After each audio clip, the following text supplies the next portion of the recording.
as I said, as these cards, as I evo them and play with them a bunch, I wanted to give you guys a more of a deep dive into whether how good these evo cards are. I'm a firm believer that while you can learn a lot from the card's numbers, ultimately you have to play with the card to really know how good the card is.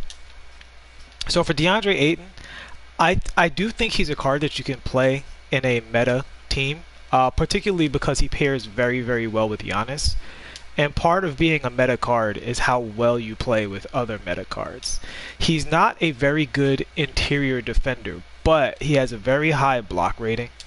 The key with Ayton that I like over Vucevic is Ayton is a legitimate post scorer. You can see there, I'm not even super used to this card in the post, and it's very easy to green and make post shots with him. So if you're good in the post, this is a card that will score for you on those post fades, particularly with the quick mismatch. And he just has a really gorgeous, easy release.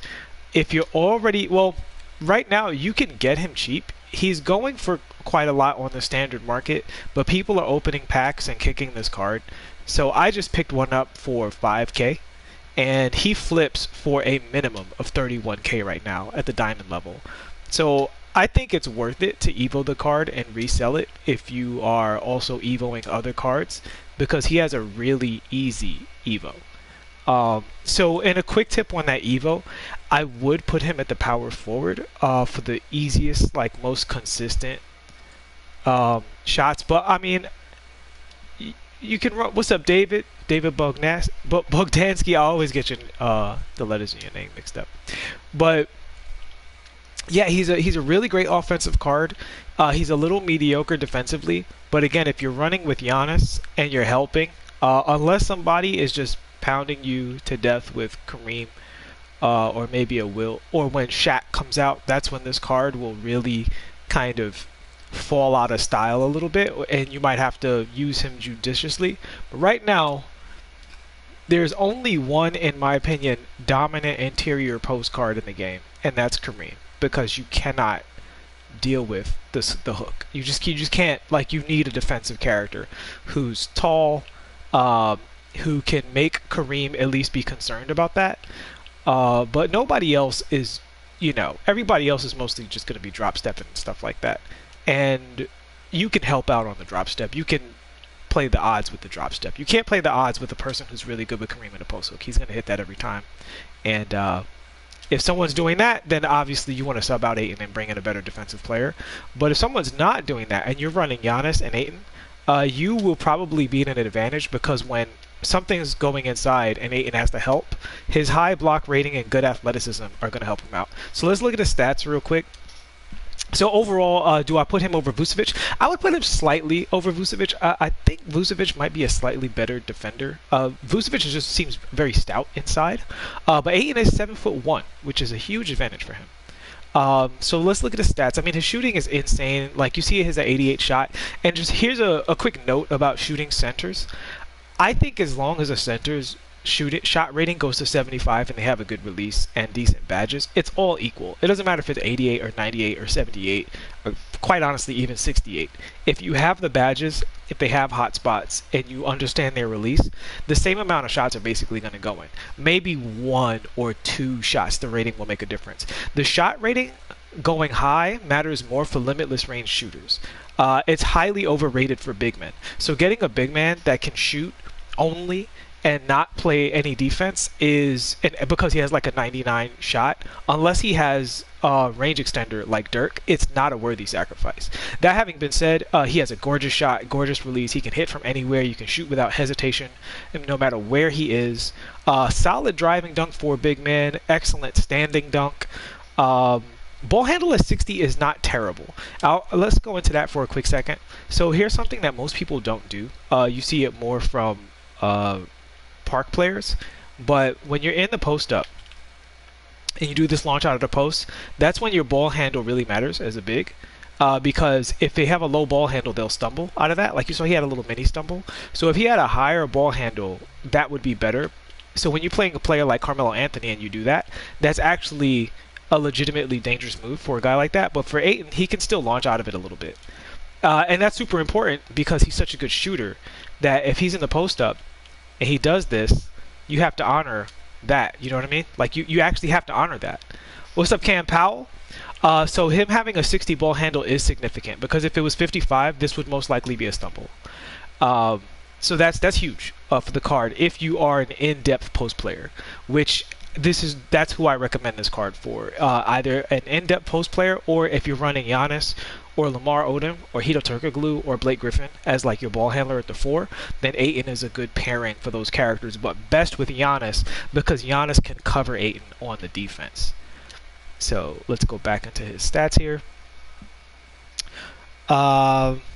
So obviously, post moves is an overrated stat. So, I mean, quite frankly, except for Kareem, so is post hook. Post hooks tend to go in when you shoot them at the proper time. But an 84 post hook is good. He has an 82 post fade, but his post fade and mid range shot combined. So you can almost look at that like a 99 post fade because his mid range shot is insanely high. Excellent rebounder. Excellent rebounder. And for this reason and the fact that he's 7'1", I would probably put him over Vucevic. But if you're playing Vucevic already and you were thinking about spending like 20k MT on this card, that I would not recommend. I don't think he's that much better than Vucevic. 75 speed is solid, very solid for a big. Once you get over 70 speed, you start to see the advantages. 75 acceleration, also very good. 82 vertical, again, very good. Not elite, but very good. 92 strength, quite respectable. So this is a very good card. I wouldn't bend over backwards for this card, but if you see him out for cheap, definitely grab him. Let's look at his badges real quick before we get out of here.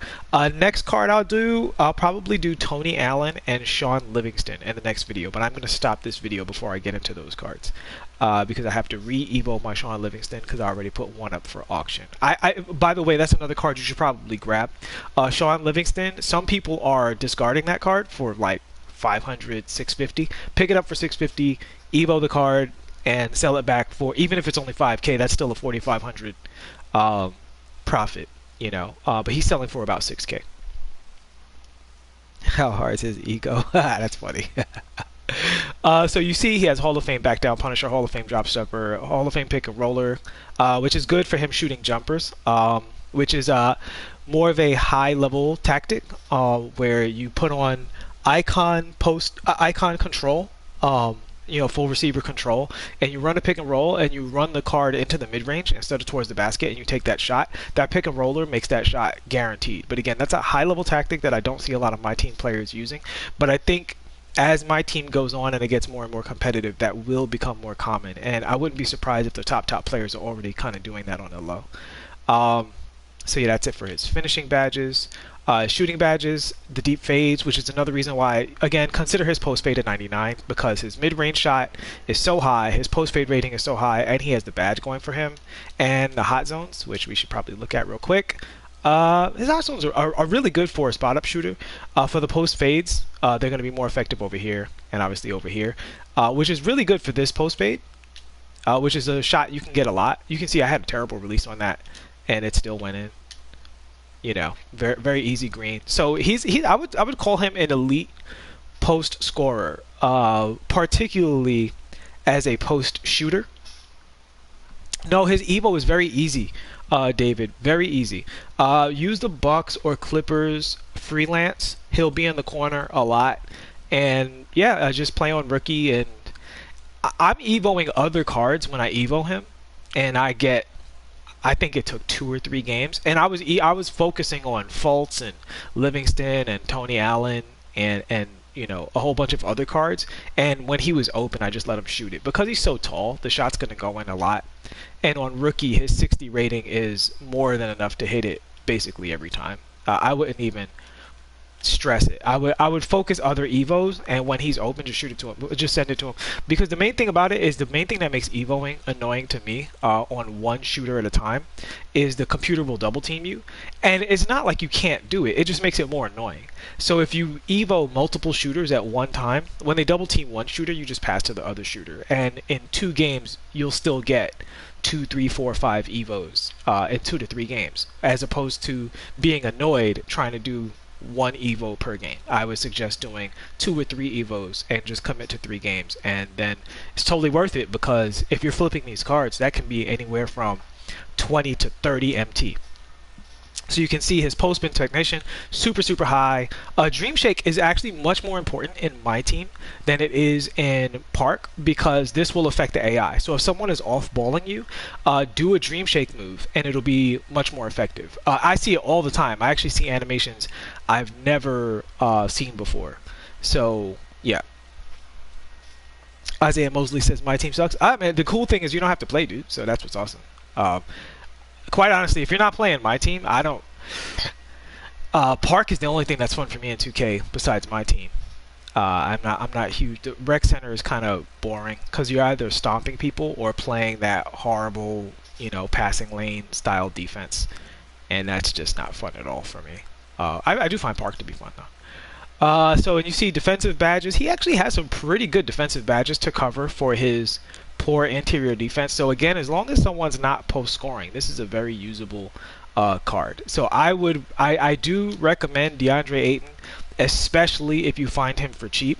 And if you're getting multiples of DeAndre Ayton, if you're opening packs or anything like that, go ahead and EVO the card and just flip him for the 31K. I mean, it's one of the easiest ways to make. I mean, if you're getting him cheap, you're probably getting him for 5 or 8 or even 10. I would say up to 10 by the card, and that's still an easy way to make up 20 or more K. And I mean, look at that release, man. The release is awesome. So his badge is awesome, release is awesome. I would put him over Vucevic if you intend to use him as a post scorer. But if you're just intending to use him as a spot up shooter, and kind of a defender, then they're relatively equal, because I don't know. I just feel like Vucevic just feels like a better defender, He just seems to be a little more stout than Ayton. That could just be my experience so far. That may vary, but they're roughly equal, unless you are using him in the post, in which case he's vastly superior. If you're a skilled post-up player, then this player becomes vastly superior. All right, so that's it for this card. Enjoy, and I will be back at some point today with the Tony Allen, Sean Livingston, who I think very highly of. Tony Allen, who I do not think very highly of so far. But I'm not going to get into that in this video, but I'll see you guys with that in a little bit. All right, thank you so much for watching, and I'll see you in the next one.